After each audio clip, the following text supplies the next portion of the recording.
नहमदहु व नस्तईनुहु व नस्तगफिरुहु व नु'मिनु बिही व नतवक्कलु अलैहि व नऊज़ु बिल्लाहि मिन शुरूरि अनफुसिना व मिन सय्यिआति अमालिना मन यहदिहिल्लाहु फला मुदिल्ल लहु व मन युद्लिलहु फला हादिय लहु वनशहदु अल्ला इलाहा इल्लल्लाहु वहदहु ला शरीक लहु वनशहदु अन्न सय्यदना व मौलाना मुहम्मदन अब्दुहु व रसूलुहु अम्मा बाद फ़अऊज़ु बिल्लाहि मिनश शैतानिर रजीम बिस्मिल्लाहिर्रहमानिर्रहीम इन्नमा युरीदुल्लाहु लियुज़हिब अन्कुमुर रिज्स अहलल बैत व युतहिरकुम तत्हीरा आमन्तु बिल्लाहि सदक़ल्लाहु मौलानल अज़ीम व सदक़ रसूलुहुन नबियुल करीम व नहनु अला मा क़ाल मिनश शाहिदीन व शाकिरीन वल्हम्दुलिल्लाहि रब्बिल आलमीन। कमा क़ाल अल्लाहु तबारक व तआला फ़ी अज़मति शान हबीबिहि इन्नल्लाह व मलाइकतहु युसल्लूना अलन नबी या अय्युहल्लज़ीना आमनू सल्लु अलैहि व सल्लिमू तस्लीमा। अल्लाहुम्मा सल्लि अला सय्यिदना मौलाना मुहम्मदिन व अला आलि सय्यिदना मौलाना मुहम्मदिन व बारिक व सल्लिम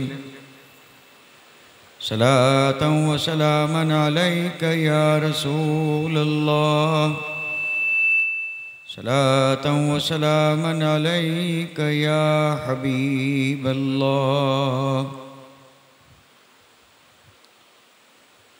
किस ज़बान से हो बयां मदहो शान अहल बैत, किस ज़बान से हो बयां मदहो शान अहल बैत, मदह गोए मुस्तफ़ा है मदह खान अहल बैत। और इनकी पाकी का खुदा ए पाक करता है बयां, इनकी पाकी का खुदा ए पाक करता है बयां। आये तत्हीर से ज़ाहिर है शान अहल बैत, आये तत्हीर से ज़ाहिर है शान अहल बैत। और इनके घर में बे इजाज़त जिब्राईल आते नहीं, इनके घर में बे इजाज़त जिब्राईल आते नहीं। कदर वाले जानते हैं इज़्ज़ो शान अहल बैत, कदर वाले चाहते हैं इज़्ज़ो शान अहल बैत। रज़्म का मैदान बना है जलवा गाहे हुस्न इश्क, रज़्म का मैदान बना है जलवा गाहे हुस्न इश्क। और करबला में हो रहा है इम्तिहान अहल बैत, करबला में हो रहा है इम्तिहान अहल बैत। और घर लुटाना सर कटाना कोई तुझसे सीख जाए, घर लुटाना सर कटाना कोई तुझसे सीख जाए। जाने आलम हो फिदा ऐ ख़ानदान अहल बैत, जाने आलम हो फिदा ऐ ख़ानदान अहल बैत। अहले बैत पाक से गुस्ताखियाँ बेबाकियाँ, अहले बैत पाक से गुस्ताखियाँ बेबाकियाँ।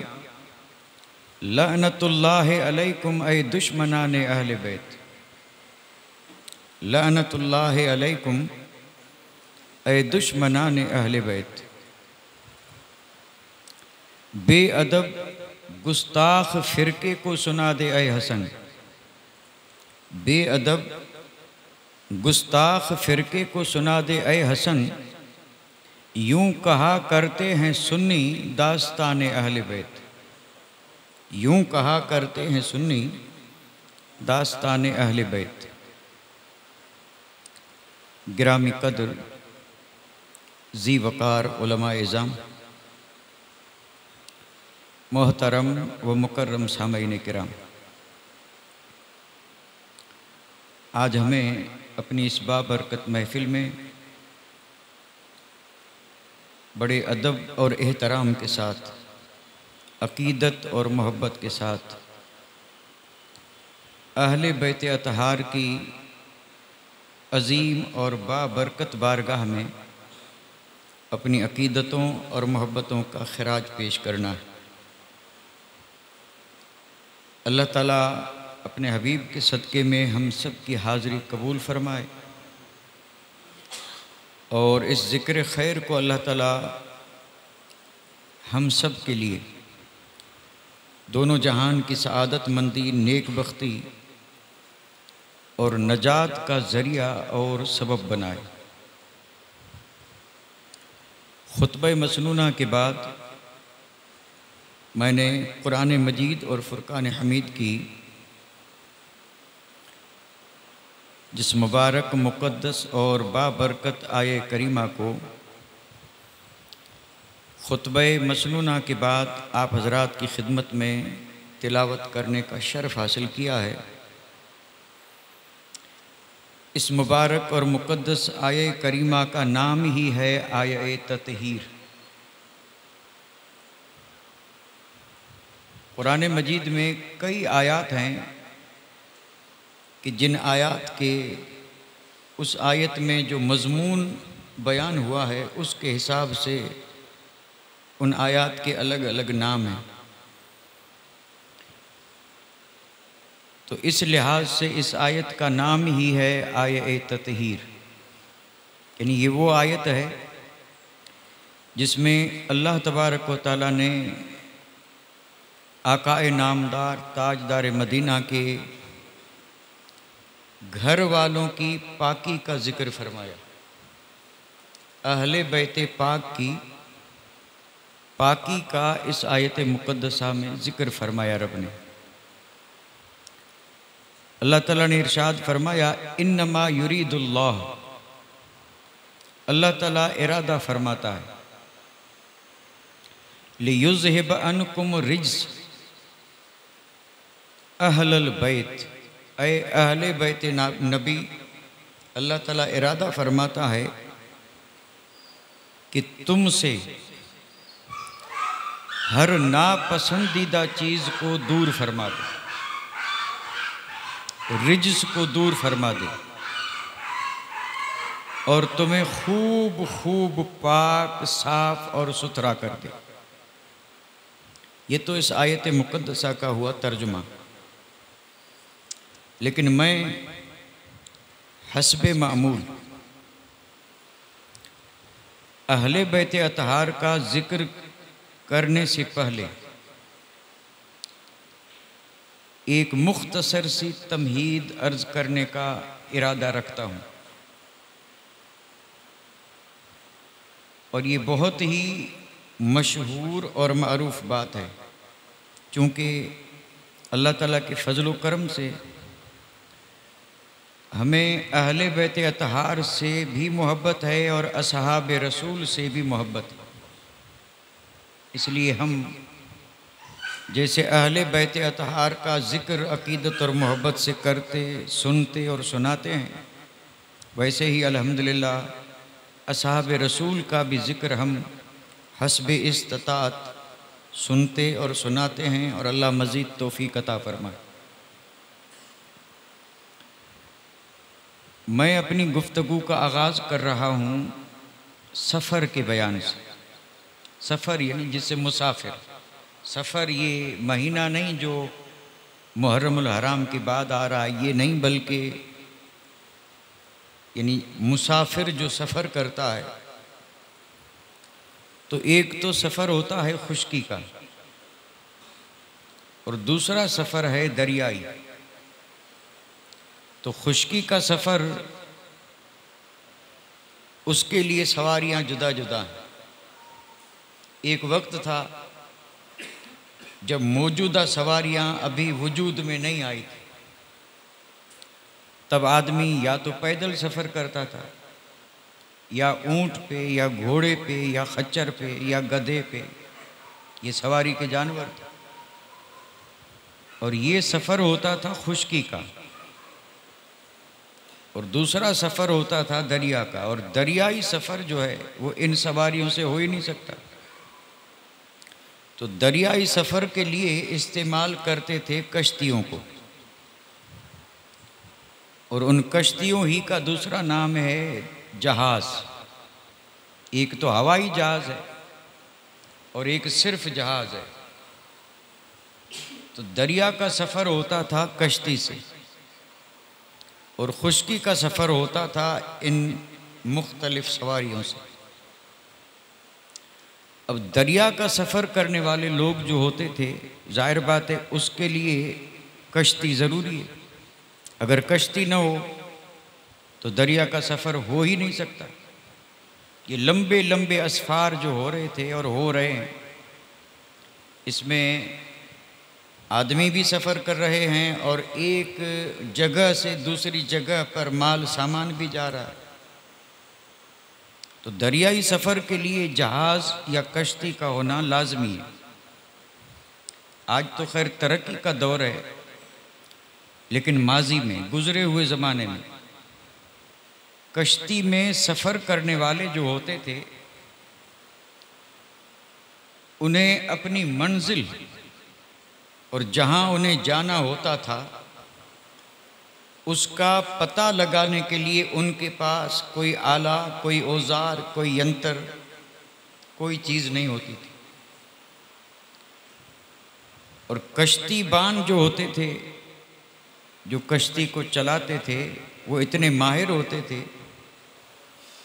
कि वो अपनी मंजिल का पता लगाने के लिए सितारों पे नज़र रखते थे। चूँकि वसी और अरीज समंदर है, पानी ही पानी है और उसमें दिन भी है और रात भी है। तो दिन में तो खैर ठीक है, लेकिन जब रात आ जाए तो अब सिमत का पता कैसे चले कि हमें जिस मंजिल पे जाना है वो मंजिल किस सिमत है, किस तरफ है। इसका अगर पता न हो तो कश्ती भटक जाए और बजाय मंजिल के करीब होने के ये मुसाफिर मंजिल से दूर होते जाएं। तो मंजिल का पता लगाने के लिए बिल्कुल मशहूर और मुसल्लमा हकीकत है कि वो कश्ती का कश्तीबान, मल्लाह, उसकी नज़र रहती थी सितारों पे। बड़े माहिर होते थे सितारों पे और उन्हें चारों तरफ फैले हुए पानी में भी उन्हें पता चल जाता था कि पूरब किधर है, पश्चिम किधर है, उत्तर किधर है, दक्षिण किधर है। और हमें जिस मंजिल पे पहुंचना है वो मंजिल किस सितारे के नीचे है। फिर वो बग़ैर किसी तरद्दुद के, बग़ैर किसी खौफ व ख़तर के नज़र उसी सितारे पे रखते और फिर रात भर कश्ती चलती रहती, नज़र में वो सितारा ही रहता। ज़रा सा भी वो ख्याल सितारे से नहीं हटाते थे, क्योंकि उन्हें मालूम था कि अगर सितारे से हट गए तो रास्ते से हट गए, फिर मंजिल नहीं मिल सकती। तो साबित क्या हुआ, दरियाई सफ़र के लिए कश्ती भी ज़रूरी और सितारा भी ज़रूरी। न तो बग़ैर कश्ती के सफ़र हो सकता है और न सितारे से मुंह मोड़ के। दोनों ज़रूरी हैं, कश्ती भी ज़रूरी और सितारा भी ज़रूरी। ये तो मैंने इब्तिदाअन सिर्फ बात आसान हो इसलिए अर्ज़ किया है। ये जग जिसमें हम ज़िंदगी बसर कर रहे हैं, इस जग को भी समंदर से तशबीह दी गई है। ये जहान जो है एक जुमला है जो अवामुन नास में भी मशहूर है। इस जग को कहते हैं संसार। जहान कहें, आलम कहें, जग कहें, संसार कहें। तो इस संसार के बारे में ये जुमला आप हजरात भी बारहा सुन चुके हैं, समंदर रूपी संसार। वो समंदर अलग है, लेकिन ये संसार जिसमें हम जिंदगी बसर कर रहे हैं ये भी समंदर की तरह है। जैसे उस समंदर को पार करके मंजिल पे पहुंचना है, वैसे इस समंदर से भी पार उतरना है, तब मंजिल पे पहुंचेंगे। तो ये समंदर की तरह है। और इसको समंदर से मुशाबहत क्यों दी गई, इसकी भी वजूहात हैं। और वो वजूहात की तरफ मैं सिर्फ इशारा करता चलूं कि जितने ख़तरात समंदर में हैं उतने ही ख़तरात हमारी इस ज़िंदगी में हैं। समंदर में तूफ़ान है तो इस ज़िंदगी में भी तूफ़ान है, तरह तरह के तूफ़ान। समंदर में ख़तरनाक जानवर हैं तो इस ज़िंदगी में भी ऐसे ख़तरनाक जानवर मौजूद हैं, तूफ़ान भी हैं। और जैसे समंदर में भंवर है वैसे इस ज़िंदगी में भी भंवर हैं, गिरदाब। हम तो खैर समंदर का सफ़र न किया है और न उससे वाकफियत है कि भंवर किसे कहते हैं। इस भंवर से अल्लाह बचाए। ये जो लोग समंदर का सफ़र करते हैं वो समंदर में उन्हें मगरमच्छ का इतना डर नहीं होता, दरियाई दरिंदों का इतना उन्हें खौफ नहीं होता जितना भंवर का होता है। भंवर एक अल्लाह की कुदरत का अजीब करिश्मा है।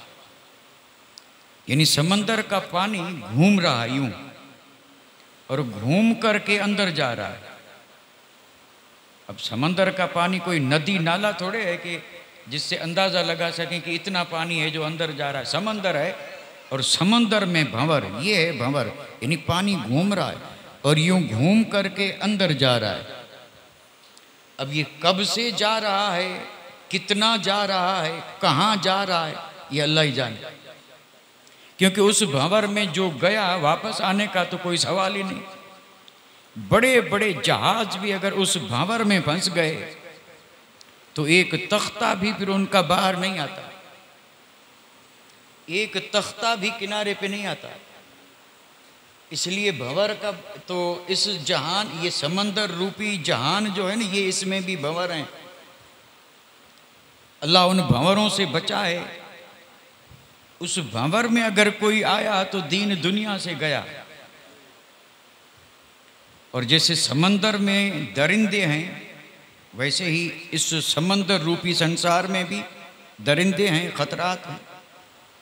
अब ये ख़तरात, ये दरिंदे, ये भंवर, इसमें से एक एक की बात करें तो भले बात करते रहें, लेकिन समझने के लिए मैं सिर्फ इशारा कर दूं। इंशाअल्लाह आप तमाम हजरात जी शऊर हैं, लिखे पढ़े हैं, बाज़ौक़ बाशौक़ हैं, आसानी से समझ सकते हैं। जो इंसान की ख्वाहिशात हैं न, ख्वाहिशात जिसको कहते हैं नफसानी ख्वाहिशात, ये तूफ़ान है, तूफ़ान। और शैतानी वसवसे जितने हैं ये दरिंदे हैं। इंसान अपने वजूद पे गौर करे तो भंवर भी इसी में है, दरिंदे भी इसी में हैं। और हलाकत में डालने वाली वो सारी चीज़ें जो समंदर में होती हैं वो इस संसार में भी किसी न किसी रूप में मौजूद हैं। इसलिए तो तशबीह दी गई। अगर ये चीज़ें न होती तो इस जग को समंदर से तशबीह क्यों दी जाती। और फिर मैं एक बात जो इंशाअल्लाह हर मोमिन उस पर यकीन करेगा, क्योंकि अभी जो मैं बात कर रहा हूँ इस पे अगर कोई यकीन करे न करे कोई हर्ज नहीं, कोई इसको समंदर रूपी माने न माने कोई हर्ज नहीं, समझ में आए या ना आए। लेकिन हदीस पाक में मेरे और आपके आका ने दो मिसालें दी हैं। उन दोनों मिसालों को जब पढ़ते हैं तो पता चलता है कि हुजूर ने भी इस संसार को समंदर रूपी संसार का, ये समंदर की तरह है और ये हदीसों से साबित है। और बड़ी मशहूर हदीसें हैं जो हम बारहा सुन चुके हैं, उन दोनों हदीसों पर आप भी गौर करेंगे तो पता चलेगा कि मेरे आका ने ये जो हदीसें इरशाद फरमाई, इन हदीसों से ये बात साबित हो रही है कि ये संसार समंदर की तरह है। तब तो आपने ये मिसालें दी। उसमें पहली मिसाल आपने ये दी, आपने फरमाया अहलु बैती का सफीनत नूह, फरमाया कि मेरे अहल बैत जो हैं ये हज़रत नूह की कश्ती की तरह हैं। अब भाई अहल बैत कोई समंदर में थोड़े होते हैं, अहल बैत तो हमारे ही बीच में बसते हैं और अहल बैत हुजूर के कौन है सब जानते हैं। तो अहल बैत को मेरे आका ने फरमाया ये कश्ती की तरह हैं, कश्ती नूह की तरह। तो जाहिर बात है ये समंदर रूपी संसार न होता तो इसको यहाँ कश्ती की क्या ज़रूरत थी। तो आपने फरमाया मेरे अहल बैत कश्ती की तरह हैं। और दूसरी हदीस में आपने इरशाद फरमाया असहाबी कन नुजूम, फरमाया कि मेरे सारे सितारा सहाबा सितारों की तरह हैं। असहाबी फरमाया मेरे असहाब, असहाबी कन नुजूम यानी मेरे असहाब सितारों की तरह हैं। बेअय्यिहिम इक्तदैतुम इह्तदैतुम, उनमें से जिस किसी सहाबी के नक्शे कदम पे चलोगे तो हिदायत याफ्ता हो जाओगे। ये दो मिसालें मेरे आका ने इरशाद फरमाई, एक में जिक्र किया अहल बैत का और दूसरी में आपने जिक्र किया असहाब का। और दोनों को आपने फरमाया क्या, फरमाया अहल बैत हैं कश्ती और असहाब हैं सितारे, और ये जग है समंदर, ये जहान है समंदर, पार पहुंचना है कश्ती चाहिए, सलामती से पहुंचना है कश्ती चाहिए, खतरात से बचना है कश्ती चाहिए, डूबने से बचना है तो कश्ती चाहिए, मंजिल पे पहुंचना है तो कश्ती चाहिए। तो मेरे आका ने फरमाया कश्ती मेरे अहल बैत हैं, कश्ती मेरे अहल बैत हैं। और यहाँ जो भी आया है उसकी मोमिन की मंजिल जन्नत है। भाई मोमिन की मंजिल जन्नत है, मोमिन को पहुंचना है जन्नत में। और पहुंचना भी डायरेक्ट नहीं है बल्कि इस समंदर को पार करके पहुंचना है। ऐसे नहीं पहुंचेंगे जन्नत में, जो भी पहुंचेगा इस समंदर को पार करके पहुंचेगा। और इस समंदर में खतरात हैं, पानी की तरह है, डूब जाएगा या दरिंदे का शिकार हो जाएगा, तूफान की जद में आ जाएगा, कश्ती चाहिए। तो मेरे आका ने फरमाया कि जन्नत में पहुंचने के लिए इस समंदर से सलामती के साथ पार उतरने के लिए कश्ती मैं दे रहा हूँ। और फरमाया वो कश्ती मेरे अहल बैत हैं। कश्ती तो मिल गई, अब डूबने का तो कोई खतरा नहीं क्योंकि कश्ती में सवार हैं, डूबेंगे नहीं, खतरात से भी बच जाएंगे। लेकिन जन्नत में पहुंचना है, जन्नत मंजिल है, इसका पता कैसे चले कि जन्नत है किधर। इसके लिए भी कोई ऐसी चीज़ हो जिससे मंजिल का पता चले कि मंजिल इधर है। तो बस उसी मंजिल का पता बताने के लिए मेरे आका ने फरमाया असहाबी कन नुजूम, कि मेरे सहाबा सितारों की मानंद हैं। यानी इस कश्ती में सवार हो के नजर सितारों पे रहे। यानी कश्ती भी जरूरी है और सितारे भी जरूरी हैं। और इसमें जर्रा भर भी शक नहीं है, जन्नत में वही पहुंचेगा जिसके दोनों हाथ में ये दोनों चीजें होंगी। एक हाथ में दामन सहाबा का और एक हाथ में दामन असहाब अहले बैत अतार। और जिसको इन दोनों जमातों की, इन हस्तियों की मोहब्बत मिल गई तो वो अपनी किस्मत पे नाज करे कि अब मुझे न भंवर की परवाह है, न दरिंदों की परवाह है, न तूफान की परवाह है और न बहकने भटकने की परवाह है, क्योंकि मुझे कश्ती भी मिल गई है और मुझे सितारे भी मिल गई है। कश्ती है अहल बैत और सितारे हैं असहाब। आला हजरत अजीमुल बरकत इमाम इश्क व मोहब्बत इन्हीं दोनों हदीसों को अपने एक ही बैत में यूं इरशाद फरमाते हैं, अहले सुन्नत का बेड़ा है पार, अहले सुन्नत का बेड़ा है पार, कि असहाबे रसूल, यानी ये पहला मिसरा, अहले सुन्नत का बेड़ा है पार कि असहाबे रसूल। असहाबे रसूल क्या हैं? तो फरमाया अहले सुन्नत का बेड़ा है पार के असहाबे रसूल नज्म हैं और नाव है इतरत रसूलुल्लाह की।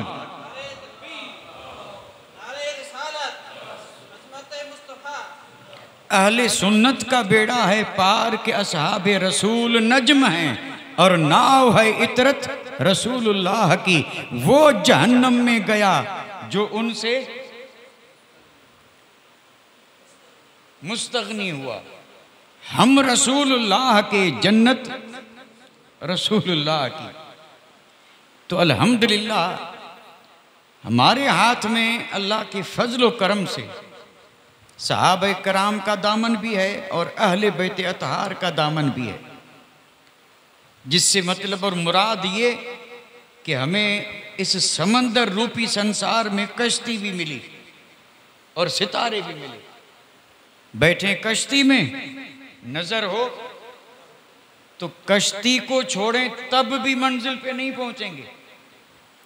जैसे कुछ लोगों ने कश्ती छोड़ दी, अब हमें उनका यहाँ जिक्र करने की कोई ज़रूरत ही नहीं कि उनमें से कोई यहाँ है भी नहीं। यानी न कोई राफजी यहाँ है न कोई खारजी यहाँ है। ये राफजी और खारजी जो है ना फिरके, उनमें से एक वो है जिसने अहल बैत को सीने से लगाया और असहाबे रसूल के दुश्मन बन गए, और खारिजी वो हैं जिन्होंने असहाब को तो सीने से लगाया लेकिन अहल बैत के दुश्मन बन गए। और यहाँ अल्हम्दुलिल्लाह न कोई राफजी आ सकता है न कोई खारिजी, यहाँ तो अहले सुन्नत हैं। और अहले सुन्नत वो हैं कि इंशाअल्लाह उनका बेड़ा पार है, क्योंकि उन्हें कश्ती भी मुयस्सर आई और उनकी नज़र सितारों पे भी है। अब इस पर अगर हम कुछ ज़्यादा गुफ्तगू करना चाहें तो गुफ्तगू तो खैर हो सकती है साहब, ऐसा नहीं कि गुफ्तगू न हो सके। और वो गुफ्तगू इस तरह हो सकती है, मैं सिर्फ इशारा करता चलूँ, गुफ्तगू यूँ हो सकती है कि कश्ती में सवार होने से मुराद क्या है। हुजूर ने भी लफ्ज़ तो यही फरमाए, मन रकीबहा अहलु बैती, फरमाया मेरे अहल बैत का सफीनत नूह, हज़रत नूह की कश्ती की तरह है। मन रकीबहा, जो उसमें सवार हुआ। तो सवार होने से मुराद क्या है? ये ज़ाहिरन जो कश्तियाँ हम देखते हैं उसमें तो आदमी चढ़ करके बैठा, समझ में आ गया कि ये कश्ती में सवार हो गया। और अहल बैत कैसी कश्ती हैं और उनमें सवार होने से मुराद क्या है, ये है वो बात जो तफसील तलब भी है और उस पर गुफ्तगू करना चाहें तो हो सकती है। लेकिन मैं सिर्फ एक बात अर्ज करता चलूँ कि हम कश्ती में सवार हैं, यानी मोहब्बत रखना, मोहब्बत है तो गया हम कश्ती में सवार हैं अहल बैत की कश्ती में। और अहल बैत से आप जहन में ये रखें, बिल्कुल यकीन रखें, मैं आगे चल कर के अहल बैत की शान भी बयान करूँगा और आयत मुक़द्दसा जो उतरी थी और उसके बाद मेरे आका ने जो उसकी तशरीहात और उसकी जो तौज़ीहात फरमाई हैं, खैर वो लंबी बहसें हैं, लेकिन इतना तो हम भी जानते हैं कि मौला अली मुश्किल कुशा, सैयदा तय्यबा ताहिरा फ़ातिमा ज़हरा हसनैन करीमैन, ये अहल बैत हैं, ये अहल बैत हैं। और हुजूर को इनके साथ शरीक करें तो ये हुए पंजतन पाक, यही हैं पंजतन पाक, यानी हुजूर की ज़ात और हज़रत मौला अली मुश्किल कुशा, सैयदा तय्यबा ताहिरा हसनैन करीमैन, ये पांच हस्तियां ये हुई पंजतन पाक। और ये चार हस्तियां पंजतन पाक, यही हम इन्हीं पर नज़र रखें कि ये अहल बैत हैं और इन्हें मुस्तफ़ा जान रहमत ने कहा कश्ती की तरह है। और इनमें सवार होने से मुराद ये है कि इनसे सच्ची मोहब्बत रखी जाए, तो गोया कि इनके साथ हैं और इनकी कश्ती में सवार हैं। अब यहाँ मैं सिर्फ एक बात और बड़ी आसान बात अर्ज कर रहा हूँ, अल्लाह करे पल्ले पड़ जाए और सबको समझ में आ जाए। कश्ती में सवार होने से मुराद ये है, सुने, कश्ती में सवार होने से मुराद ये है कि जो भी किसी कश्ती में सवार हुआ अब उसका इख्तियार नहीं रहेगा। इख्तियार समझ रहे हैं? नहीं समझे? यानी अब उसकी मर्जी नहीं चलेगी। अब वो अपनी मर्जी से कुछ नहीं कर सकता। क्यों? कि अब वो ताबे है कश्ती के, जिधर कश्ती जाएगी उधर ये। और अगर मुखालिफ हुआ और अगर कश्ती जिधर जा रही है उस सिमत को छोड़ा तो कश्ती से उतरना पड़ेगा, उतरा तो डूबा। भाई एक आदमी कश्ती में सवार हुआ तो कश्ती में सवार होके वो ये कहेगा कि भाई कश्ती इधर जा रही है और कश्ती वाले से ने मैं तो इधर जाऊंगा। नहीं, जिधर कश्ती उधर ये, यानी जिधर इमाम हुसैन उधर हुसैनी, जिधर इमाम हसन उधर हसनी, और जिधर ये पंजतन पाक उधर मोहब्बत रखने वाला, जिधर मौला अली उधर अली वाला। नहीं, अब सिमत बदल नहीं सकता, और बदलेगा तो गया कश्ती से उतरने और उस जिद करने पे कश्ती वाले कह रहे हैं कि हम इधर जाएंगे और ये कह रहा है इधर जाएंगे। और अगर जिधर कश्ती जा रही है उधर नहीं जाता तो फिर उतरना पड़ेगा, छलांग लगानी पड़ेगी, झगड़ा करना पड़ेगा, डूबना पड़ेगा। तो सबसे पहली बात जो अहम है, बहुत ज़रूरी है, वो ये है कि ये अहले बैते पाक अतहार, मेरे आका ने फरमाया, कश्ती हैं। इससे मुराद ये है कि सोच समझ के सवार होना। अब तुम्हारी मर्जी नहीं चलेगी, मर्जी इन हस्तियों की चलेगी, और तुम भी अपनी मर्जी को इनकी मर्जी में फना कर दो। तुम्हारी मर्जी नहीं, मर्जी। और कश्ती में जब आदमी बैठे तो जाहिर बात है अगर कश्ती हिली तो ये भी, भाई कश्ती हिलती भी है, कश्ती डुलती भी है। कश्ती जब तूफान आता है तो यूं ऊपर नीचे भी होती है, दाएं बाएं। तो बताइए इसका उस आदमी पे असर होता है या नहीं? साथ में तो रहना ही है, लेकिन कश्ती के हाल को भी खुद पे तारी करना है। जिधर वो झुके उधर ये झुका, जिधर वो झुके उधर ये झुका, ये होना पड़ेगा कश्ती में। तो इस पूरी गुफ्तगू का नतीजा ये निकला कि मुहिब्बे अहल बैत कश्ती में वाकई सवार वही है जो हसनैन करीमैन की सीरत को अपनाए और उनके किरदार पर अमल करे, और जो कुछ उन्होंने किया उसको अदा करने, अमल में लाने की कोशिश करे, तो समझ लो कि कश्ती में सवार है। और यही हाल है सहाबा कराम का कि वो सितारे हैं, और कश्ती वाला मंजिल पे तब पहुंचेगा जब सितारे पे नजर हो। अब सितारे पे नजर हो से मुराद ये है कि हर मुस्तफ़ा का गुलाम कुछ भी करना चाहे तो इस अमल के लिए पहले किसी न किसी सहाबी पर नजर रखे कि ये अमल उस सहाबी ने कैसे किया था, और जैसे उस सहाबी ने किया मैं भी वैसे ही करूं। अब अमल चाहे जो हो, चाहे खाने का हो, पीने का हो, ओढ़ने का हो, पहनने का हो, कमाने का हो, खर्च करने का हो, वतन हो, माल हो, औलाद हो, जान हो, ये सारी चीज़ें सहाबा ने बतौर नमूना उम्मत को दे दिए हैं। और ये नमूने भी हैं जो मेरे आका ने दिए हैं। इन पे नज़र रहे ताकि मंजिल मिले।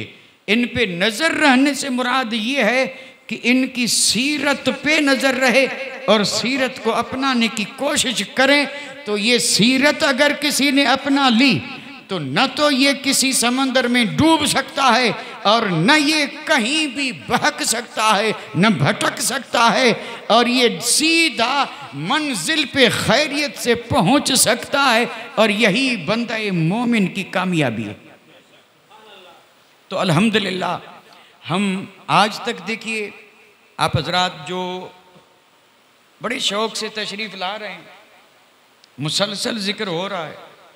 हमने सहाबा का भी ज़िक्र किया, खुसूसन खुलफ़ाए राशिदीन की बारगाह में सब की तरफ से अकीदतों और मोहब्बतों के नजराने पेश किए। और अब चूँकि इसके बाद हम जो कुछ भी अर्ज़ करेंगे वो ज़िक्र होगा अहले बैत अतहार का, उनकी बेमिसाल लाजवाब कुर्बानियों का, उनकी शहादतों का और उनकी जान निछावर करने का तज़किरा होगा।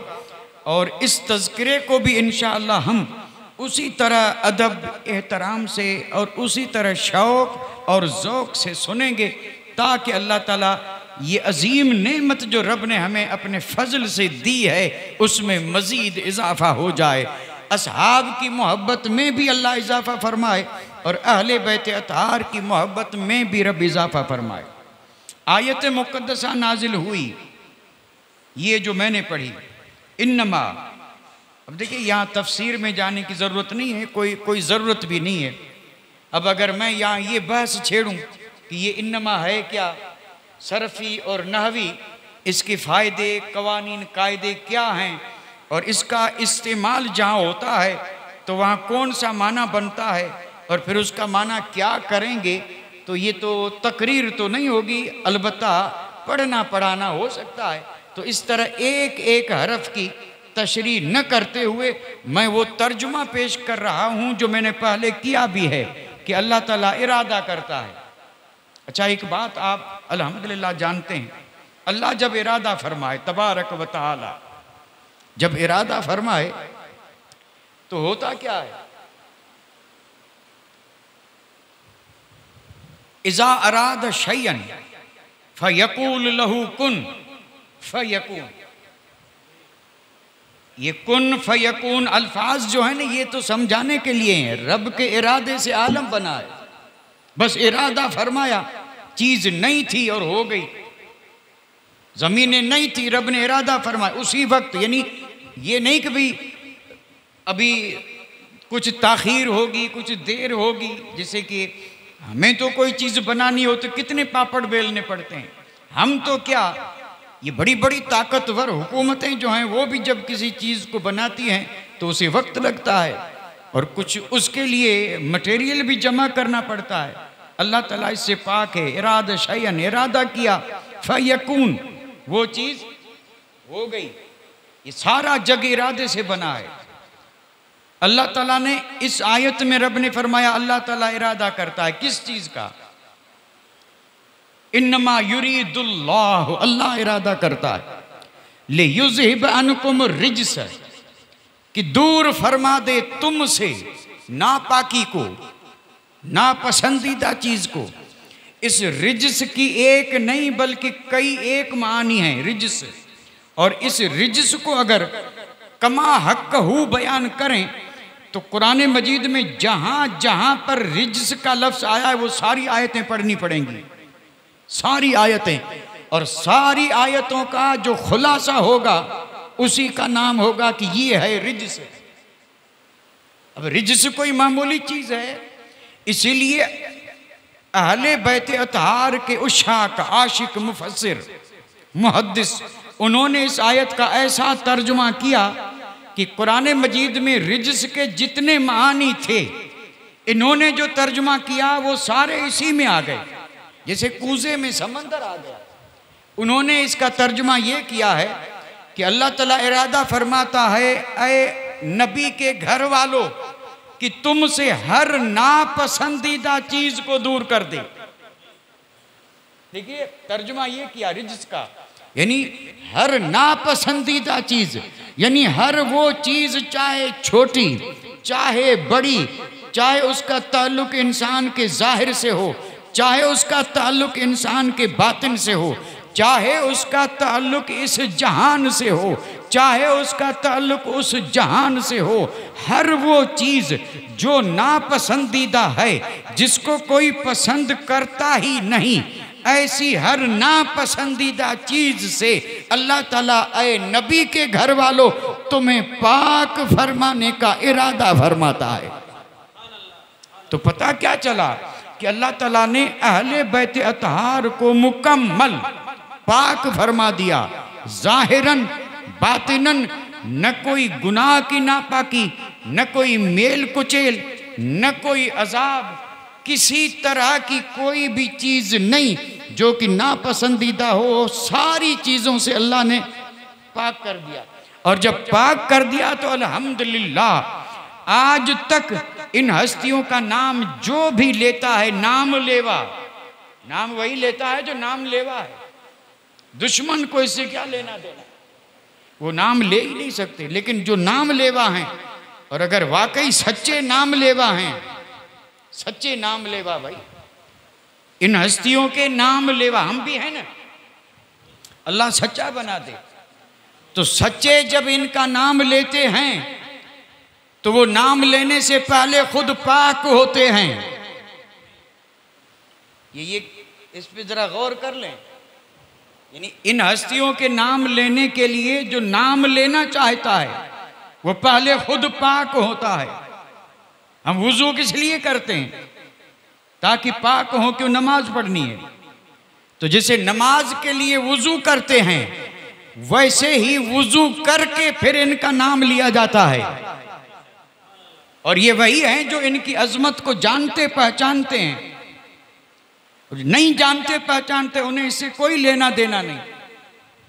उनका तो हम यहाँ इस पाक घर में जिक्र भी नहीं करेंगे। आजकल नाम लेने का दावा करने वाले, मोहब्बत का दम भरने वाले और उनके इश्क व मोहब्बत में ये तूफान बर्पा करने वाले और ये पूरे जग में रुसवाई का सामान बनने वाले आप खुद अपनी निगाहों से देखते हैं और देख चुके हैं और आइंदा 2-4 दिन में देखेंगे कि वो जब इन हस्तियों के नाम ले रहे होते हैं तो उनका खुद का जिस्म का हाल क्या होता है और उनके मुंह का हाल क्या होता है और खुद उनकी हालत क्या होती है। उन्हें इतनी भी शर्म नहीं आती कि इस हाल में हम नाम किसका ले रहे हैं। हम खुद नापाक हैं, जिस्म भी नापाक है, मुंह भी नापाक है, जगह भी नापाक है, आलात भी नापाक हैं, इरादे भी नापाक हैं, पूरा माहौल नापाक है। और उस नापाक माहौल में उन्हें हिम्मत कैसे हो गई कि उन हस्तियों का नाम लें जिनका नाम वो ही ले सकता है जो पाक है, क्योंकि ये पाक है और अल्लाह ने इन्हें पाक किया है। और नाम लेवा जब नाम लेता है तो अल्हम्दुलिल्लाह बड़े अदब से लेता है। हमें तो रब ने सब पाक ही अता फरमाया। अल्लाह पाक है, रसूल पाक, कुरान पाक, सहाबा पाक, पंजतन पाक, 4 यार पाक, हसन पाक, इमाम हुसैन पाक, अली पाक, फातिमा पाक, सब पाक। तो जब पाक है और पाक रब ने किया है तो नाम लेवा को भी पाक होना जरूरी है या नहीं? जरूर, बहुत जरूरी है। मुहद्दिस आज़म हिंद जबरदस्त हस्ती हैं। उनके पास एक साहब आए थे। मैं वाक़े की तरह वाक़े अर्ज नहीं कर रहा हूं, जब बात आई है तो जरा अर्ज कर देता हूं। इनके पास आया था मुखालिफ, और मुखालिफ अपने हिसाब से, चूंकि मुफ्ती आज़म है तो उन्होंने गोया कि अपने ग्रुप और अपने हम अकीदा लोग जो थे उनसे कहा था कि मैं इनसे सवाल ऐसा करूंगा कि जवाब नहीं दे सकेंगे। ये मुफ्ती आज़म बने बैठे हैं, मैं सवाल ऐसा करूंगा कि जवाब नहीं दे सकेंगे। अब ये उसका अपना ख्याल था और ये पहुंचा मुफ्ती आज़म हिंद के पास। सवाल क्या किया मालूम है? सवाल उसने ये किया कि आप मुझे ये बताएं कि नबी की शहजादियां कितनी। ऐसे भी गुमराह लोग आज मौजूद हैं जो ये कहते हैं कि नबी की शहजादी एक ही थी और बड़ा जोर लगाते हैं, एड़ी चोटी का जोर, फातिमा ज़हरा बस एक ही आपकी शहजादी थी। हालांकि हुजूर की शहजादियां 4 थी, लेकिन वो बस इसी पे डटे हैं कि नहीं एक थी। और फिर कई दलाइल और कई इधर उधर के हाथ पैर मारते हैं। तो ये ऐसा ही कोई था जिसने सवाल क्या किया कि नबी की शहजादियां कितनी, और सवाल किससे किया? अब जब उन्होंने सवाल किया तो इत्तफाक देखिए, इत्तफाक है, कभी कभार ऐसा हो जाता है। आपने उसे फरमाया थोड़ा सा इंतजार कर बैठ, मैं अभी जवाब दे रहा हूं। आप गए अंदर। अब ये फूला न समाए, बड़ा खुश हुआ, इसने ये सोचा कि नहीं जवाब आया ही नहीं, इसलिए किताबें तलाश करने गए हैं, ढूंढने गए, बने हैं बड़े मुफ्ती आजम, और इस सवाल का जवाब ही नहीं आता कि नबी की शहजादियाँ कितनी। अब जब फंसे हैं तो अंदर गए हैं और अब किताबें ढूंढ के और किताबों में तलाश करके फिर आके जवाब देंगे। और खुश भी हो रहा था कि मुमकिन है कि जल्दबाजी में जवाब न मिले और फिर पता चले कि ये जो मुफ्ती आजम होने का ढंढोरा पीटा जा रहा है ये बिल्कुल गलत है, इन्हें तो इस सवाल का जवाब नहीं आता। आप अंदर गए और जाकर के बहुत जल्दी आए, बहुत जल्दी आए, जितना हो सका जल्दी आ करके, और आपने उस साइल और सवाल पूछने वाले से आपने फरमाया कि मेरे आका की शहजादियां 4 थी, 4। और फिर उन्होंने बड़े अदब से उन 4 शहजादियों के नाम लिए, बड़े अदब से नाम लिए, बड़े अदब से 4 शहजादियों के नाम लिए। नाम लेकर के कहा ये थी मेरे नबी की शहजादियां। तो उसने कहा कि आपको मालूम था तो फिर आप बता देते, और मुझे समझ में नहीं आया कि आप अंदर क्यों गए और वापस क्यों आए। अल्लाह अकबर। जरा आप भी इस चीज पे गौर फरमाएं।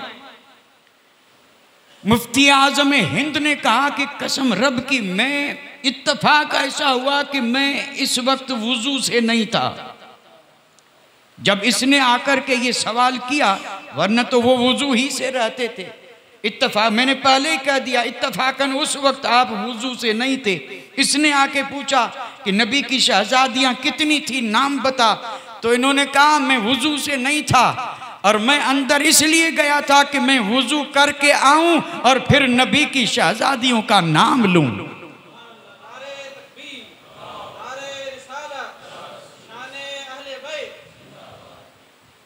अब आप जरा अंदाजा तो फरमाएं ये कितनी शान के आदमी हैं, बैठे किस मसनद पे हैं, चारों तरफ किताबें हैं और इतनी यानी एहतियात के बावजूद भी बेवुजू थे, बाकी कोई, और मुमानियत भी नहीं है, मुमानियत भी नहीं है। शरअन मना नहीं है कि तुम नाम न लो, शरअन तो मेरे आका का पाक नाम लेने की भी मुमानियत नहीं है। यही तो करम है अल्लाह का मुस्तफ़ा के सदके में। अगर ये पाबंदी होती कि कलमा पढ़ने के लिए वुजू करो, तो बताइए वुजू करके कौन कलमा पढ़ता? वुजू करके नमाज पढ़ना है और नमाज बगैर वुजू के नहीं होती। अगर यही पाबंदी होती कि नबी का नाम बगैर वुजू के न लो, तो फिर हाल क्या होता? ये करम है रब का और सदका मुस्तफ़ा का कि उम्मत के लिए आसानी फरमा दी कि नमाज के लिए वुजू ज़रूरी है लेकिन कलमे के लिए वुजू ज़रूरी नहीं, दुरूद के लिए ज़रूरी नहीं। अल्लाह तौफीक दे, कोई हर हाल में पढ़े तो पढ़ सकता है। मुमानियत नहीं है, लेकिन अदब ये है, अदब। और मिलता जो कुछ भी है वो सब अदब से मिलता है। और ये जो इतनी शान वाले बुजुर्ग हुए थे और इन्हें जो इतने ऊंचे मकाम मिले थे और उनको जो ज़िंदगी मिली, उनके नाम को जो शोहरत मिली, वो उनका कमाल नहीं था, कमाल इन हस्तियों के अदब का था। जब उन्होंने इन पाक हस्तियों का इस तरह मुकम्मल अदब किया तो अल्लाह ने भी उन्हें ऐसा नवाज दिया कि उन्हें भी अल्लाह ताला ने उनके ग़ुलामों में जगह दे करके और ग़ुलामों की आँखों का नूर बना दिया और उम्मत के दिल का सुरूर बना दिया। तो अल्लाह ताला इरादा फरमाता है ऐ अहले बैत कि तुमसे हर नापसंदीदा चीज़ को, अल्लाह ने इरादा फरमाया तो क्या नापसंदीदा चीज़ें दूर नहीं हुई? अब भी कोई नापसंदीदा चीज़ उन हस्तियों में रहेगी? रब इरादा फरमाए और फिर कोई ये समझे कि नहीं ये है वो है फलां फलां, तो ये यानी उसके गुस्ताखी, बेअदबी, नासमझी, महरूमी, जो भी कहें, लेकिन उन हस्तियों को रब ने पाक फरमा दिया। अब जब ये आयत उतरी थी तो बड़ी मशहूर बात है, आयत उतरी, मेरे और आपके आका ने बुलाया। किसको बुलाया? मौला अली मुश्किल कुशा को बुलाया, फातिमत ज़हरा को बुलाया, हसनैन करीमैन को बुलाया। और बुलाया कहाँ? उम्मुल मोमिनीन उम्मे सलमा, जो मोमिनों की माँ हैं, अज़वाजे मुत्तहरात में से बड़ी शान की मालिका हैं। और ये वाक़े करबला जो हुआ उस वक्त ये हयात थी, और यही वो ज़ात है जिनको मेरे आका ने मट्टी दी थी और इन्होंने संभाल करके रखा था। और मेरे आका ने फरमाया, देखते रहना, जिस दिन ये मट्टी खून बन जाए समझ लेना मेरा नवासा शहीद हो गया। ये उम्मे सलमा है। और ये जो मैं अर्ज कर रहा हूं ये वाकया भी उनके काशाने में हुआ, उनके घर में। मौला अली भी आए, फातिमत ज़हरा रदियल्लाहु ताला अन्हा भी आई, हसनैन करीमैन भी आए। अब रावियों ने जो लिखा है मैं उस हिसाब से अर्ज कर रहा हूं। यानी मेरे आका ने बिल्कुल सामने बिठाया मौला अली और फातिमत ज़हरा को, बिल्कुल करीब सामने, बीच में कोई फासला नहीं, कोई फासला नहीं, इतने करीब सामने। और एक रान पे इमाम हुसैन को और दूसरी पे इमाम हसन को। अब ये दोनों शहजादे किस शान से बैठे हैं। एक तरफ नबियों के नबी की जात है, नूर अला नूर नबी की जात है एक तरफ, और एक तरफ मौला अली सैयदा तैयबा ताहिरा फातिमत ज़हरा खातून जन्नत की जात है, और बीच में दोनों शहजादे हैं। और फिर मेरे और आपके आका ने अपनी चादर उठाई। अब ये राज तो भाई अल्लाह जाने, राज वाले जाने, क्योंकि मेरे आका का कोई काम ऐसा नहीं कि जिसमें कोई हिकमत न हो, हजारा हिकमतें। इस तरह करीब बिठा करके, जिसको मैंने अभी जिक्र किया कि ऐसे बिठाया, और फिर चादर, और ये चादर फैला करके और सबको उस चादर के नीचे छुपाया। यानी चादर, और फिर चादर को फैलाया और सबको इसी चादर में ढांपा, और चादर में ढांप करके और फिर अब दुआ मांग रहे हैं। अब देखो यहां अगर ये सवालात करें तो कर सकते हैं, नबी की दुआ रद्द नहीं होती ना, तो उसमें कोई शर्त है कि नबी यहां मांगे तो रद्द नहीं होगी, और यहां मांगे तो रद्द नहीं होगी, इस हाल में मांगे तो रद्द नहीं होगी, इस हाल में मांगे तो नहीं। ऐसी कोई बात मुतलक है, चाहे जहां मांगे, चाहे जिस हाल में मांगे, नबी की दुआ रद्द नहीं होती। ये हमारा ईमान और अकीदा है। तो मेरे आका दुआ मांगना चाहते हैं तो इन्हें बुलाने की भी जरूरत नहीं थी, मांग लेते। क्या जरूरत थी इन्हें बुलाने की, और बुलाया तो इतना करीब बिठाया, और फिर ऊपर से चादर में छुपाया, फिर अंदर हाथ उठाए, और हाथ उठा के अब दुआ मांग रहे हैं, अब अर्ज कर रहे हैं, अब गोया कि रब से अर्ज कर रहे हैं, अल्लाहुम्मा। यानी इस तरह उस चादर में छुपा के और फिर कर रहे हैं, अल्लाहुम्मा, ऐ मेरे अल्लाह, ऐ मेरे रब, हाउलाए अहलु बैती, ये हैं मेरे अहल बैत, ये हैं मेरे अहल बैत, फज़हब अनहुम रिज्स तहिरहुम ततहीरा, इनसे हर रिज्स को दूर फरमा और इन्हें साफ सुथरा और पाक फरमा। अब एक लिहाज से तो ये तफसीर हो रही है, ये हैं अहल बैत। अब बताइए, अब कोई किसी को शक रहेगा? हालांकि हमारा जो ईमान अकीदा है वो ये है, इसे भी समात फरमाते चले। मेरे आका की तमाम अज़वाजे मुत्तहरात अहल बैतें, अज़वाज समझ रहे हैं, यानी मेरे आका की तमाम बीवियां, मोमिनों की माएं, वो सब घर वालियां हैं। और यहाँ अहल बैत कहा गया, वो भी अहल बैत हैं। और जो पाकी, जो तहारत इन हस्तियों के लिए है, अल्लाह ताला ने वही पाकी, वही तहारत उन हस्तियों को भी अता फरमाई। यह हम अहले सुन्नत व जमात का अकीदा है कि अहल बैत में अज़वाजे मुत्तहरात भी है। और ये हस्तियां भी हैं। और कुछ तो मुफस्सिरीन फरमाते हैं कि ये आयत नाजिल हुई थी उम्महातुल मोमिनीन के बारे में, और फिर मेरे आका ने इन हस्तियों को बुला के चादर में बिठा के दुआ मांग के इन्हें भी उनके साथ शरीक करके, और फिर ये सारा घराना हो गया अहल बैत। लेकिन यहाँ मेरे आका ने इन्हें इस तरह चादर में छुपा के कहा, अल्लाहुम्मा हाउलाए अहलु बैती, ये हैं मेरे अहल बैत। तो अब इस हदीस से साबित क्या हुआ कि ये हैं अहल बैत। अब बताइए, इन हस्तियों से किसको मोहब्बत नहीं होगी, और इन हस्तियों से ज्यादा पाक कौन होगा कि जिनकी तफसीर मेरे आका अमलन फरमा रहे हैं। अमलन, आयत तो उतरी थी, ये अमलन है, अमलन तशरीह हो रही है कि फरमाया ये हैं मेरे अहल बैत।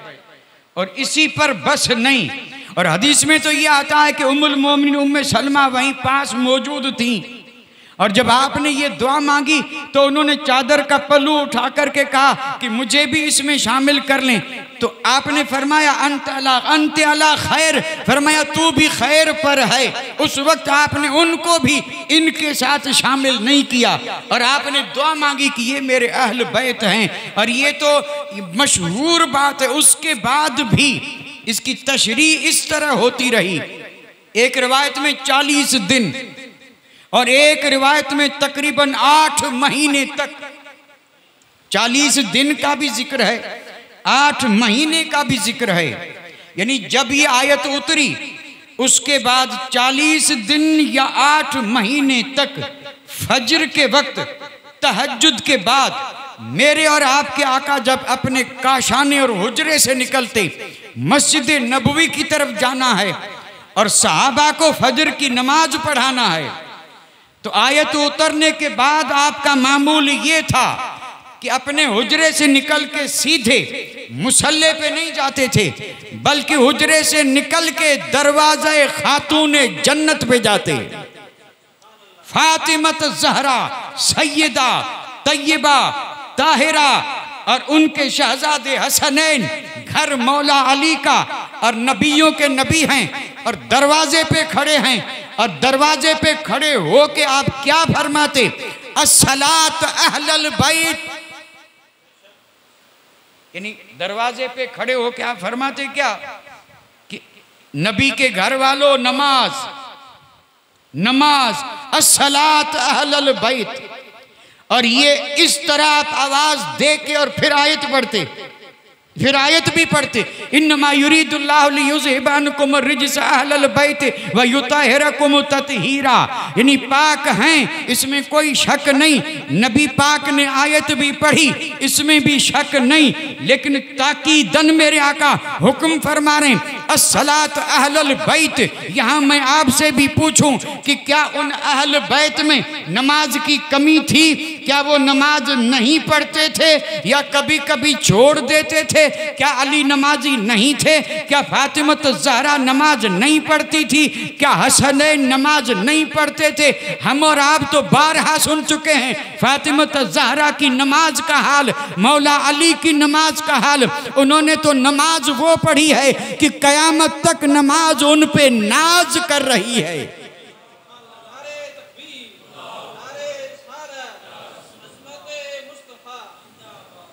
फातिमत ज़हरा, ये वाक़या जो है ना, ये जो अभी मैं इख्तिसार से अर्ज कर रहा हूँ, सर्दियों की लंबी रातें, शहजादों को सुलाया, वुज़ू फरमाया, मुसल्ला बिछाया, नफिल की नियत की,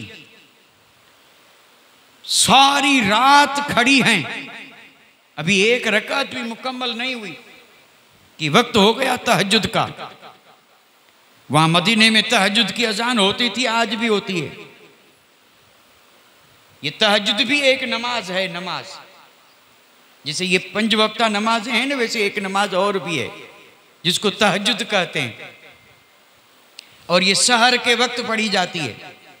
और उस वक्त को जानने के लिए आसान से आसान मेरे पास अगर कोई यानी है चीज़ तो वो ये है कि जिस वक्त हम सहरी खाते, रमज़ान में सहरी खाते हैं ना, ये सहर का वक्त है और यही तहज्जुद के लिए बेहतरीन वक्त है। बहुत ज़बरदस्त बरकत वाला शान वाला वक्त है, जिसमें हर रात रब की रहमत आसमान अव्वल पे उतरती है। रब फरमाता है कोई मांगने वाला, है कोई ऐसी तकलीफ वाला। बड़ी तवील हदीस पाक है। ये वो वक्त है जिसमें रहमत के दर खुलते हैं, और उस वक्त जो रब फरमाता है कोई मांगने वाला, अल्लाह ताला देखो ज़रूरतें सबकी हैं और मांगते भी सब हैं, लेकिन दिन चढ़े के बाद मोहताजों से मांगते हैं, इसलिए मिलता कुछ नहीं है। यानी मांगते हैं लेकिन दिन चढ़ने के बाद मांगते हैं, और मांगते भी मोहताजों से हैं। और जब देने वाली ज़ात रब की ज़ात आवाज़ें आती हैं है कोई, उस वक्त हम सब सोए रहते हैं, सोए रहते हैं। और उस वक्त जो जागता है वो कभी महरूम रहा भी नहीं, वो माला माल हो जाता है। जितने भी वली बने हैं और जो वली बन रहे हैं, उन्हें जो भी मिला है उसी वक्त में मिला है। और मैं बड़े अदब के साथ अर्ज कर दूं, और इसमें यकीन दिलाने की ज़रूरत नहीं, मुझे भी यकीन है कि यहाँ सब यकीन वाले बैठे। अगर किसी को कोई ज़रूरत है और वो चाहे कि मेरी दुआ कबूल हो, तो ज़रा इस वक्त उठ करके रो के दुआ मांगे, फिर देखे। सहर के वक्त उठे, तहज्जुद पढ़े, और उसके बाद फिर यानी आँख खुश्क न हो, आँख नम हो, नम आँख, और इस तरह वो रब की बारगाह में अपनी हाजत पेश करे, फिर देखे वो हाजत पूरी होती है या नहीं। ये वक्त रोज़ाना आता है, रोज़ाना सहर का वक्त, तहज्जुद का वक्त, और अजानें होती थी, हो रही हैं।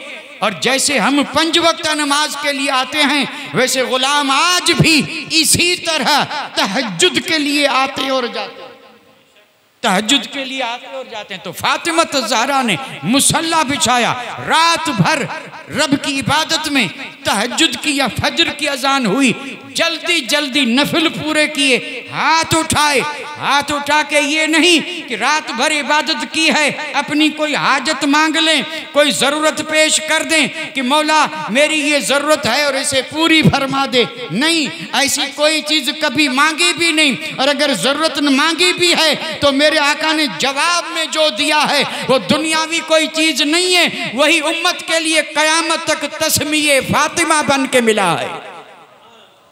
ये जिसको वाक़या याद होगा उसे इस बात की समझ में आएगी, और अगर सीरत से ताल्लुक़ नहीं, वाक़यात याद नहीं, तो वो इसको इशारतन समझ नहीं पाएंगे। वो तो ये भी नहीं समझते कि ये तस्बीह फातिहा है क्या, फातिमा है क्या, और इसको कब पढ़ना चाहिए और उसके फ़ायदे कितने हैं। हाँ, अल्हम्दुलिल्लाह, वो खुश नसीब, वो हुसैनी, वो खुश नसीब, वो हुसैनी जो 5 वक्ता नमाज जमात के साथ पाबंदी से पढ़ते हैं, वो यकीनन जानते होंगे कि तस्बीह फातिमी है क्या, वो पढ़ते भी होंगे और बरकतें भी हासिल करते होंगे, वो पढ़ते होंगे। और ये सैयदा तैयबा ताहिरा घर के सारे काम काज खुद करती थी, सारा काम।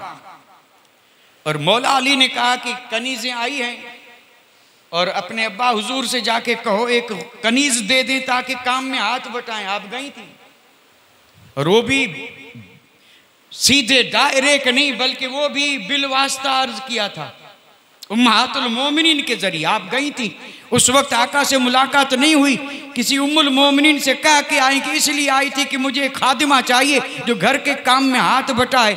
तो मेरे आका को जब ये यानी अरीज़ा पेश किया गया तो आपने फरमाया कि वो जो अल्लाह की राह में शहीद हुए हैं उनके बच्चे, उनके घर इन खादिमाओं के ज़्यादा ज़रूरतमंद हैं। फातिमा को खादिमा नहीं, फातिमा से कह दो ये तस्बीह पढ़े, ये तस्बीह फातिमा वही है।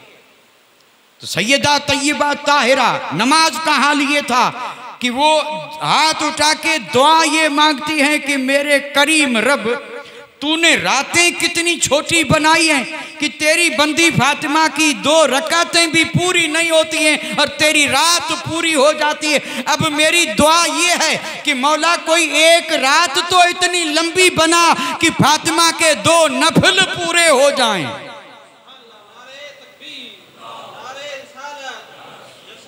तो जिन हस्तियों के नफल का आलम ये है तो उनके वहाँ कोई नमाज की कमी होगी? मौला अली को तीर लगा था, जैसे मैंने अर्ज किया था अभी कल परसों, तीर लगा था। लोगों ने कहा कि नमाज में हो तो खींच के निकाल देना। ऐसी नमाज मौला अली की थी, तो वह नमाज की कमी तो थी नहीं, लेकिन फिर भी मेरे आका जब दरवाजे पे आते तो फरमाते अस्सलात अहलल बैत, अस्सलात अहलल बैत। ये अहल बैत के दरवाजे पे खड़े रह करके उन अहल बैत को नहीं बल्कि मुहिब्बान अहल बैत को ताकीद करना था कि अगर अहल बैत से मोहब्बत करना है तो सबसे पहले नमाजी बनना पड़ेगा। नमाज नमाज, फिर आयत पढ़ती। और ये मामूल आपका तकरीबन एक रिवायत में 40, एक में 8 महीने तक रहा, और जिसमें आप नमाज की ताकीद भी फरमाते रहे और ये आयत भी पढ़ते रहे। तो ये हैं वो मुक्तदर हस्तियां जिनकी पाकी का कुरान मजीद में रब ने जिक्र फरमाया। कुरान मजीद में यानी कौन है, तो मेरे आका ने चादर में छुपा के और फिर दुआ फरमाई। और फिर चादर में क्यों छुपाया, इस क्यों का न तो जवाब हम कमा हक़हू देने के हकदार हैं और न हम समझ सकते हैं। भाई बात तो बड़ी आसान, क्यों भाई चादर में क्यों छुपाया, इसमें राज क्या था। तो राजदां तो है ना, वो वही बता सकते हैं जो खुद राजदां हों, और वही समझ सकते हैं जो। लेकिन ये बात बिल्कुल मुतहक्कक है कि आपने उन्हें बुलाया, इतना करीब बिठाया और फिर नूरी चादर में छुपाया और फिर दुआ फरमाई, और फिर उस दुआ फरमाने के बाद भी आप इसी आयत को तिलावत फरमाते रहे। तो आज हम ये जो चादर में छुपे हैं उनकी बारगाह में नजराना पेश करने आए हैं। ये हैं अहल बैत जिनकी मोहब्बत अल्हम्दुलिल्लाह हमारे सीनों में है, और अल्लाह करे जब तक हयात हैं तब तक रहे, और जब यहाँ से जाएं तो इसी मोहब्बत को साथ लेके जाएं, ताकि मैदान महशर में भी ये मोहब्बत काम आ जाए। और ये हमारी सारी मोहब्बतें जिससे भी हैं, सहाबा से हैं, अहल बैत से हैं, किसके लिए, यानी अहल बैत से भी मोहब्बत है, असहाब से किसके लिए है। तो अल्हम्दुलिल्लाह आप सब जानते हैं कि ये मुस्तफ़ा के लिए है। ये मोहब्बत भी किसके लिए है, मुस्तफ़ा के लिए है। और मुस्तफ़ा जाने रहमत से मोहब्बत खुदा के लिए है, खुदा के लिए है।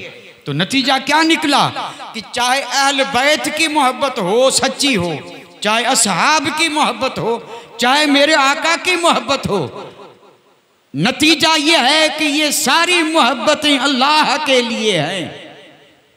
और यही है सबसे बड़ी कामयाबी। खुद मेरे आका ने फरमाया, और उस हदीस में मेरे आका ने डायरेक्ट हुक्म दिया है उम्मत को। मेरे आका ने फरमाया अल्लाह से मोहब्बत करो, अल्लाह से मोहब्बत करो। क्यों, तो उसका जवाब इसलिए आपने फरमाया, इसलिए कि वो तुम्हें रिज़्क देता है, इसलिए कि वो तुम्हें, भाई अल्लाह से मोहब्बत करो क्यों, इसलिए कि वो तुम्हें रिज़्क देता है। उसके बाद डायरेक्ट मेरे आका ने फरमाया अहिब्बूनी, मुझसे मोहब्बत करो। तो आपसे मोहब्बत क्यों करें, तो आपने फरमाया लिहुब्बिल्लाह, मुझसे मोहब्बत इसलिए करो कि रब भी मुझसे मोहब्बत करता है। रब भी मुझसे, यानी रब से मोहब्बत इसलिए करो कि वो रिज़्क देता है, मुझसे मोहब्बत इसलिए करो कि रब मुझसे मोहब्बत करता है। और फिर आगे आपने इसी हदीस में फरमाया कि मेरे अहल बैत से मोहब्बत करो, मेरे असहाब से मोहब्बत करो। क्यों मोहब्बत करें, तो फरमाया लेहुब्बी, मेरी मोहब्बत के खातिर, यानी इनसे मोहब्बत करो मेरे लिए, और मुझसे मोहब्बत करो किसके लिए, खुदा के लिए, क्योंकि मैं खुदा का महबूब हूँ। तो सारी मोहब्बतों का अंत कहाँ हुआ, वही अल्लाह की मोहब्बत। बस अल्लाह ताला अपनी और अपने महबूब बंदों की सच्ची मोहब्बत अता फरमाए। वमा अलैना इल्लल बलाग व आखिरु दावाना अनिल हम्दुलिल्लाहि रब्बिल